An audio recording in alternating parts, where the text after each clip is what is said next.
Praise you, Yahweh. Welcome to Torah Lessons, September 20, 2019.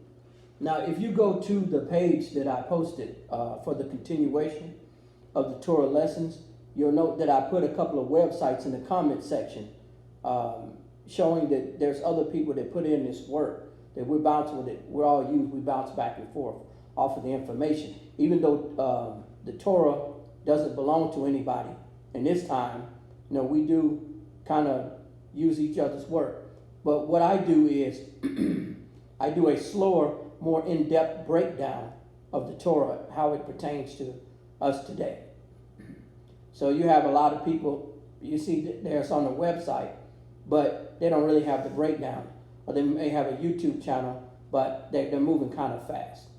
So we're all teaching this thing together, all of this truth. All right, we're going to be moving right along to 13. Law number 13, to love Jews. Leviticus 19 and 18. Thou shalt not take vengeance, nor bear any grudge against the children of your people, but you shall love thy neighbor as yourself. To love the Jews. Now, what is a Jew? Now, when I'm teaching these lessons, I'm teaching them as a Hebrew Israelite. I'm not teaching them as an Israeli or Salakia. I'm not teaching it as someone that's occupying the land right now. We know that the blood Jews, the Israelite prophecy, that's us. So as you see, you're supposed to love thy neighbor as thyself. We're supposed to love each other. So what I'm going to do, again, so you can see. You guys always know to bring your Bibles, but just in case you don't. Law 13, to love Jews. Leviticus 19 and 18. Thou shalt not take vengeance, nor bear grudge against the children of your people, but you shall love thy neighbor as thyself.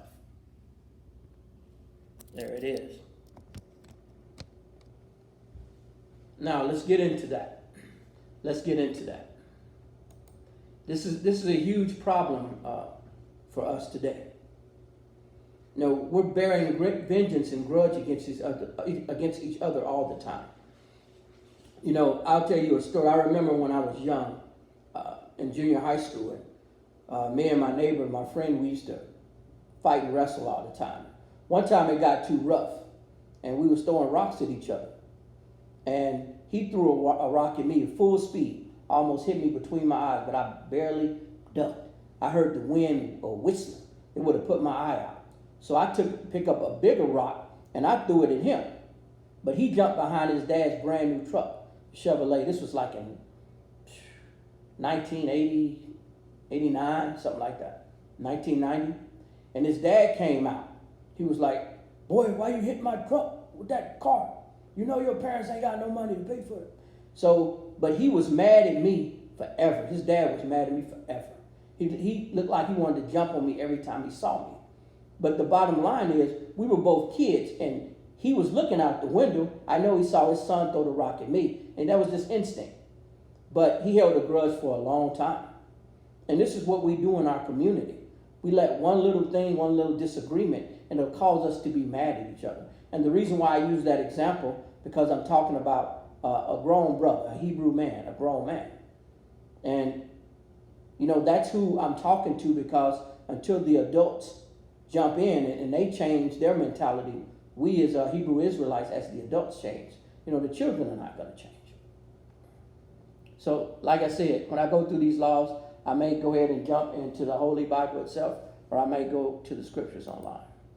So, law number 14, to love the converts. To love the converts. Deuteronomy 10:19. Love ye therefore the stranger, for ye were a stranger in the land of Egypt. Deuteronomy 10:19, to love the converts. Love ye therefore the stranger, for ye were strangers in the land of Egypt. Now, check this out, right? This is a big one, because you have some Hebrew Israelites to teach out there that Esau can be saved, that the heathens can be saved.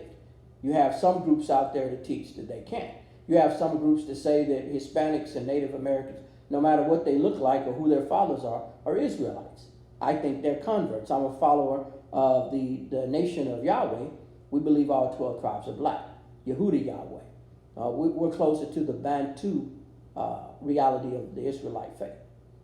So, in my view, they're converts. To another Hebrew Israelite, if you're black, Hispanic, and Native American, you're an Israelite, and then everybody else is a stranger. So to love the converts. So you have a lot of different information out there. So that is Deuteronomy 19 and 20. I'm going to go ahead and actually hit up the King James. Deuteronomy 19 and 20.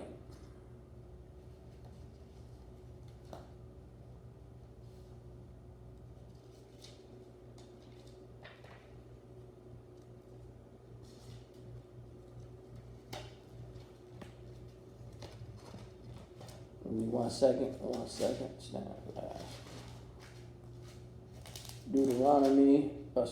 Salakia. Deuteronomy 10 and 19. That's what the problem was. Love ye therefore the stranger, for ye were strangers in the land of Egypt. So there it goes. All you have to do is follow along. Love ye therefore the stranger, for ye were strangers in the land of Egypt. Right? Like I said, it's a lot of different beliefs about who the strangers are, who the converts are. Go ahead and flip it. That's in case you're watching and you don't have any kind of Bible source in front of you. Law 14, to love the converts. Deuteronomy 10 and 19.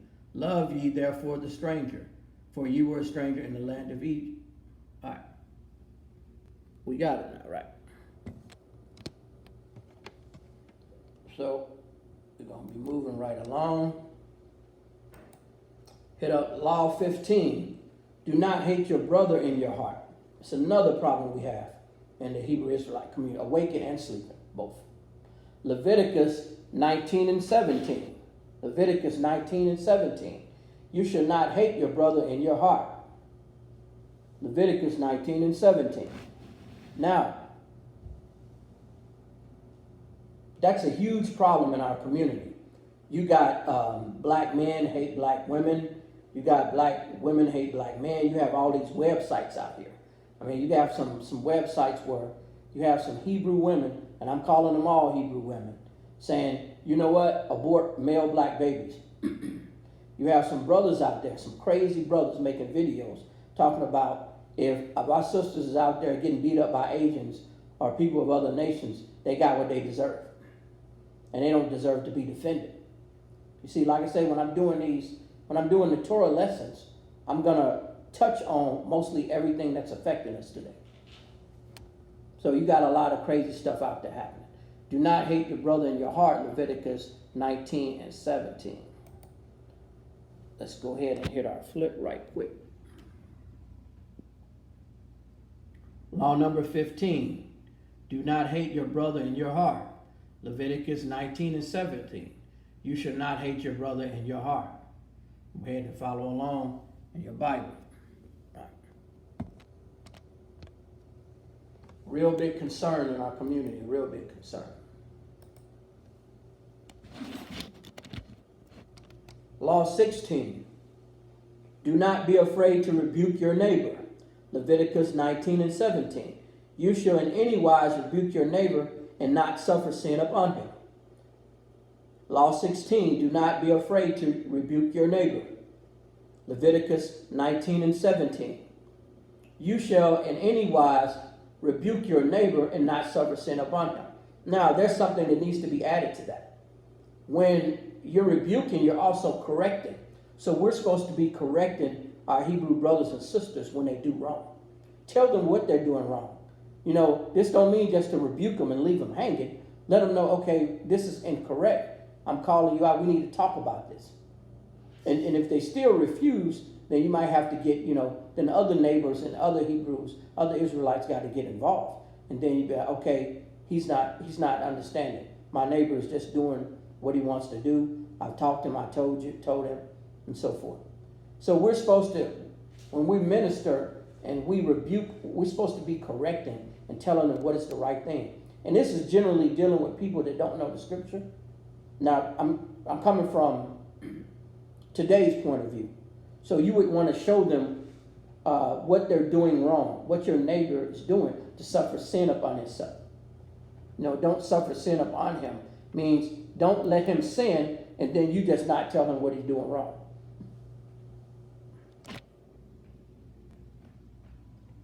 So here we go. Law 16. Do not be afraid to rebuke your neighbor. Leviticus 19 and 17. You shall in any wise rebuke your neighbor and not suffer sin upon him. There we go. Like I said, when the Most High put out these laws, it's like he just automatically knew what we was going to be going through, what we was going to be doing. Now, law number 18, law number 17, do not oppress the weak. Exodus 21 and 20 through 27. Now, this law 17 and 18 is together. Do not oppress the weak. Because Exodus 21 through 20 and 27. So, I'm going to go straight to the scripture. And we're going to look at that one. I'm going to read that. Exodus 21, 20 to 27.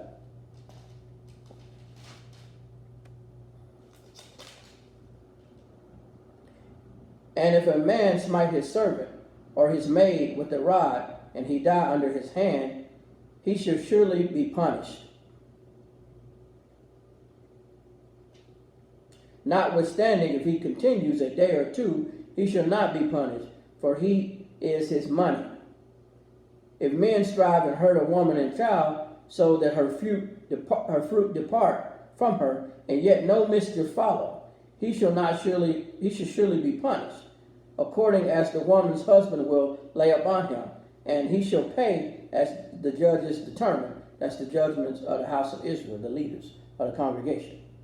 And if any mischief follow, then thou shalt give life for a life. And 24, eye for an eye, tooth for a tooth, hand for a hand, foot for a foot. So that means that you're supposed to give back what was taken. Burning for a burning, wound for wound, stripe for stripe. And if a man smite the eye of his servant or the eye of his maid that it perish, he shall let him go free for his eye's sake. And if he smite out his maidservant's tooth, his manservant's tooth, or his maidservant's tooth, he shall let him go free for his tooth's sake. Right. So now you can go and you can read that, but I'm going to break that down as it pertains today.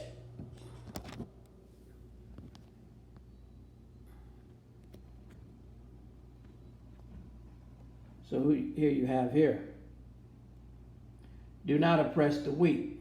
Exodus 21 and 20, 27, 20 through 27.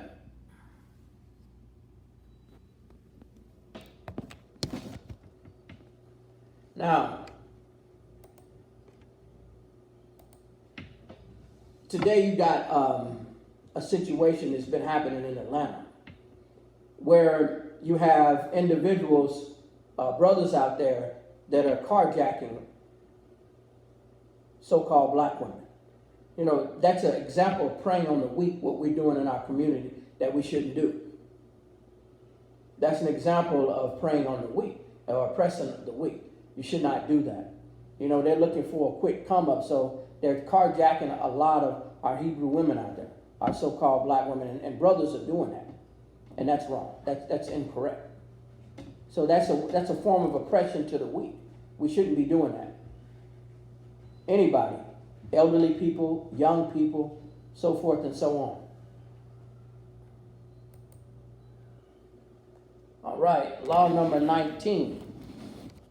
Law number 19.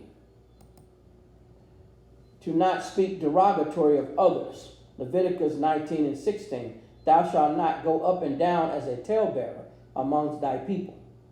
Talebearer, one who spreads gossip or rumors. Do not speak derogatory of others. Leviticus 19 and 16. Thou shalt not go up and down as a talebearer amongst thy people. A talebearer, one who spreads gossip and rumors. Now, look, this is a huge one. This is a huge one amongst Israel, amongst true awakened Israel, amongst the unawakened Israel, period. The so-called black man and woman. Being a talebearer, going up and down, spreading gossip and lies. I mean, we have all kind of gossip channels out here. We grew up with our moms and our grandmothers and our aunties and uncles. Now the men are doing it. The men are gossiping more than the women are. But that's a huge problem in our community as the so-called black man and woman, period. Whether it be social media or whether it be in everyday life, talebearing. It's almost like it's impossible for us to do. When I found out about this law, I had to physically stop myself from what I used to do before. Talebearing, spreading gossip, spreading rumors. Huge problem in our community. Remember, now that you know, you'll be able to catch yourself when that comes along.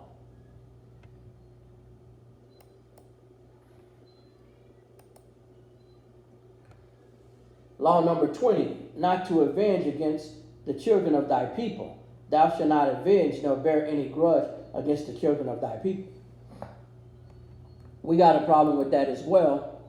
When someone don't agree with us, or the first time we meet them and they make us mad, we hold on to it forever.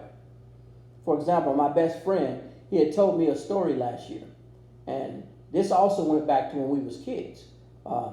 Patrick Nelson and another friend of ours, Leon Johnson, and they were play fighting, wrestling, and Leon grabbed Patrick and slammed him in the ditch, and he had some white pants on, kind of like this, and it was muddy. Don't you know, he held a grudge for almost 30 years. He just told the brother that he'd been mad at him ever since.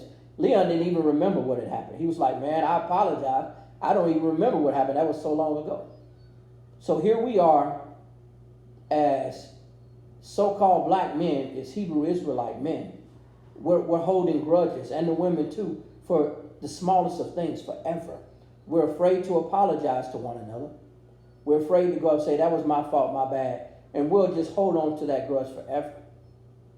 And that's something that we should not be doing. Law number 20, not to avenge against the children of thy people. Leviticus 19 and 18. Thou shalt not avenge nor bear any grudge against the children of thy people. So when it says the children of thy people, it doesn't mean just the children. It means all people. That means all of Israel, especially the children. Now that's kind of self-explanatory. Do not avenge against the children of thy people. Don't hold grudges. You know, you got to let that go. You got to let that, even your own children. Sometimes your children make you mad. You have to let it go. They're kids. So that's a two-part example, the adults and the children, of how we should not be holding grudges. Now we're going to go to law number 21.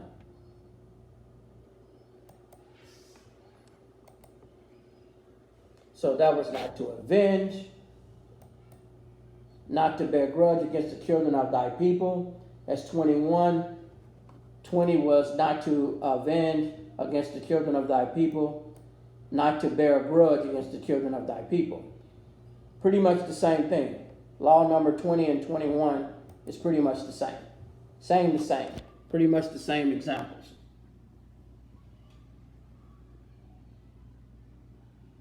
Law 21, not to bear a grudge against the children of thy people. Same thing, not to avenge against the children of thy people.